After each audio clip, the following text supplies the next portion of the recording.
Hey, what's up, guys? I wanted to kind of make a video going over the WoWhead published tier list rankings for Blackfathom Deeps in Season of Discovery. We're going to go through each class, kind of talk about why they placed it there, and then talk about if we agree, if we disagree, and just kind of, create the discussion based around this. So if you guys wanted to leave a comment down below, let me know what you think. If you guys enjoy this type of content, be sure to subscribe. I'll be publishing more stuff like this in the future. And yeah, let's get into it. Starting off with tanks, we have warriors and enhanced shamans on top. These guys are kind of doing the most damage. Their threat is the highest, and then just damage mitigation is also just kind of the best. Shamans in general, I think, have a really good AoE threat, really good single target threat. Also, they have a 6-second interrupt with Earth Shock, so that's super cool on fights like Kelris. So yeah, shaman tanks are really great. Warriors bring Sunder Armor, which is great raid cooldown or a debuff, I suppose. So yeah, both of these guys are super awesome, bring a lot of value to the raid. Shamans do have their totems as well, so just all around really good classes. Next, we have Protection Paladins and Demolocks. From Protection Paladins, it seems like the biggest factor is that they have to kind of pick and choose what they want to take, if they want to go mitigation or if they want to go damage, which is kind of annoying. They can't just like have both, like some of these other classes here. So yeah, that's kind of not working in their favor. That being said, they are one of the 3 classes with a shield, so they can use the shield and they get a lot of damage mitigation from that. So Paladins do place themselves pretty high up in that regard. Demolocks, their damage is a little bit lower in both AoE and single target than the other tanks mentioned, and then they can't block or anything, so their mitigation might just be slightly lower, but they do have awesome cooldowns like Demonic Grace, which are really cool. That's on a 20-second cooldown, and that gives you like 30% dodge, so you can use that a lot of times throughout the course of a fight, and it'll be super helpful. So Warlock tanks, not bad, definitely the best of these 3. Going over to the C tier, you're going to see the Feral Druids and as well as the Combat Rogues, I believe they go for tanking. Rogues, it seems like their biggest factor right now that's holding them back is that they just don't really have any like spell mitigation and no way to do that right now because they don't have things like Cloak of Shadows. So apparently evasion's like a really good cooldown on a 1-minute cooldown, but for the most part, once that's gone, you don't really have a ton of mitigation to deal with stuff. On top of that, it seems like their health pools are a lot lower than the other tanks, so Rogues might be a decent off tank to run on like some fights, but for the most part, their damage is also just really high. So you probably just want to go DPS Rogue for right now. Maybe in a later phase, you can kind of work in the tank Rogue. And then for Guardian Druids, it seems like a pretty similar thing. They don't have a ton of AoE threat, it seems like, and then their mitigation is just a little bit lower. They do bring some decent things. So they got like Mark of the Wild, for example, and they obviously bring a battle res, which is really cool. But for the most part, you might want to run another tank. And then again, Feral Druids are just so good at DPS right now, so you might want to just run them instead. Oh, don't forget Wind Fury as well. The Wind Fury is really cool. So that's going to do it for the tanks. Let's go over towards the healers. The only healer that's really on top is going to be your Disc Priests. Just priests in general are going to be really awesome. They bring things like Homunculi, which is just a great raid debuffs for the mobs. And then on top of that, they have things like Prayer of Healing or Prayer of Mending, which is just going to be excellent for healing. They also bring things like the Stam buff that is going to go on everybody, so just increase everybody's health outright. Just priests in general are kind of on top right now, it seems like. If you're not bringing a priest, though, you're probably bringing a mage, and that's why mages are next up right here. They do a large amount of damage, and they provide a large amount of healing. That's kind of why you take them. They're basically like a DPS that is also healing, so that's kind of their biggest strength. They're out of combat healing, kind of annoying, but that doesn't really matter for the most part. People can just eat their food and heal up, right? Yeah, during the actual fights, mages are super awesome.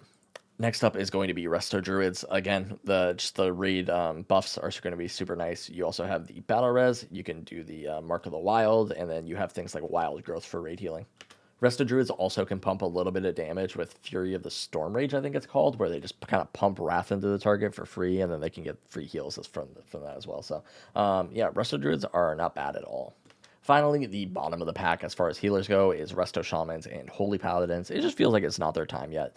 Maybe as the phase progresses, they'll be a little bit better when Resto Shamans can get things like Chain Heal. And then Holy Paladins need fights that favor them a little bit more. So, for example, they have things like Divine Sacrifice, which just aren't really great on any fight. You could probably use it on the Turtle guy, but aside from that, you're really not getting too much value out of it.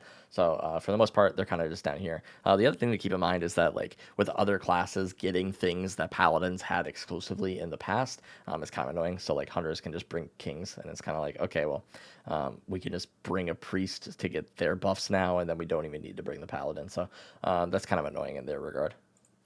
And that's going to be it for healers. And then aside from that, we can look at the DPS. Starting out, we have the Feral Druids. Feral Druids are awesome. They just bring a ton to the raid. They have the Mark of the Wild. They have the Rebirth. They have the Wild Strikes now. They also can do a little bit of tanking if they really needed to. Yeah, they're just all around really good, on top of the fact that they do great damage. So Feral Druids are definitely on top, along with Hunters, which are in a similar boat, right? They have their Scorpion, which can tank if it needs to. They have Blessing of Kings now, basically, with their Aspect of the Lion. They do a ton of damage. They're also very mobile, so just Hunters in general, really good right now.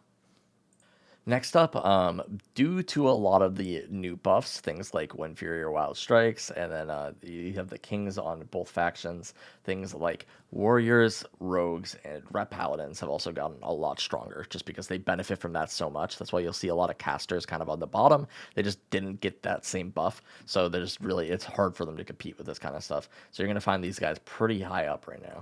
This is assuming that they do have an optimal group. So if you have things like you have the Hunter for the Aspect of the Lion, you have the Druid for Wild Strokes, you have a Priest for things like Homunculi, because then Warriors don't have to Sunder. So all of those things make it really nice for these classes, and they can definitely pump. If you don't have those things, though, it does kind of hurt these classes a little bit. Like, say, for example, you're running a heavy caster group. These guys are obviously going to be the ones taking the hit because they're the ones who benefit from the new buffs that were added. So just keep that in mind. If you are going to be running like heavy casters, you might struggle a little bit on the damage side. Moving down here towards the B tier, or A tier, I suppose, is going to be Warlocks. Warlocks are pretty decent, right? They get a decent amount of damage. They also have the Soul Stones. They have the Health Stones that are pretty helpful for the raid. They can just summon, so they're probably just somebody that you're going to want to have in the raid. But for the most part, they aren't crazy damage. They don't benefit from the new buffs as much, so they're going to be finding themselves just a little bit lower. Finally, you get down here, you see Mage DPS.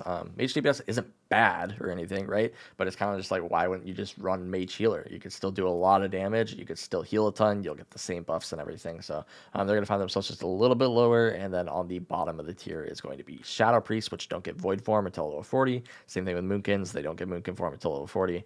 And then Elemental Shamans don't get Chain Lightning until level 40, I believe. So yeah, they're just all finding themselves a little bit lower. It's not their time yet.